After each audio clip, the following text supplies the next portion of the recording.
श्री गुरुदेव सुप्रभात सर्वांना. आपली सकाळची सुरुवात ही गुरुमाऊलींच्या स्मरणाशिवाय होत नाही. डोळे उघडायच्या आधी गुरुमाऊलींचं स्मरण करा. अग्रे बसते लक्ष्मी कर मध्ये सरस्वती कर मूलम तू गोविंदम कर अशी छान एका वाक्याने सुरुवात आणि गुरुमाऊलींचा गजर घ्यायचा आणि सकाळच्या कामाला सुरुवात करायची.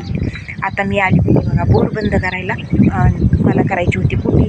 आज काय माझ्याकडं धाराचा कुटाणा नव्हता, त्याच्यामुळं मला पुटी करायची होती.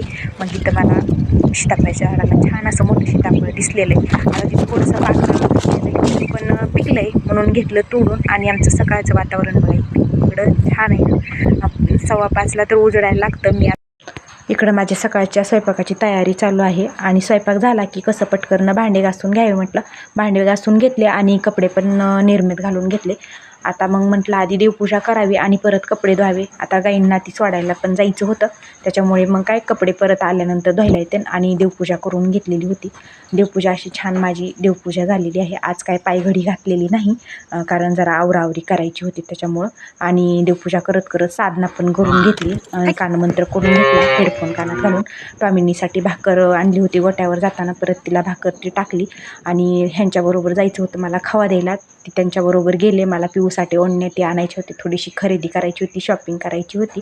आणि इकडं बघा थोड्या अंतरावर पाऊस आहे आणि थोड्याच अंतरावर नाही, म्हणजे 5-10 मिनटाच्या अंतरावर पाऊस नव्हता. आणि आज बुधवार होता तरी पण येडेश्वरीवर भरपूर गर्दी होती. थोडी स्टेशनरीत थोडंसं सामान घेतलं आणि बाजाराच्या रस्त्याने मी चालले होते बाजाराकडे. जांभळं पाहत मला घ्यायची होती जांभळं, जी की पिल्लूला खूप आवडतात. परत कपड्याच्या दुकानी गेले आणि ओढण्या ती घेतल्या आणि मग आम्ही चाललो परत. आता घास तोडायचा होता त्याच्यामुळे लवकरच परत निघालो. वाटाने जाताना पण परत येताना पण वारकरी दिसले.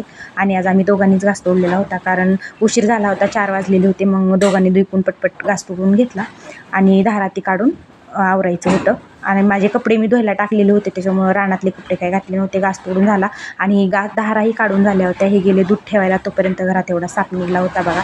मारण्याची इच्छा नव्हती पण मारला, काय करणार.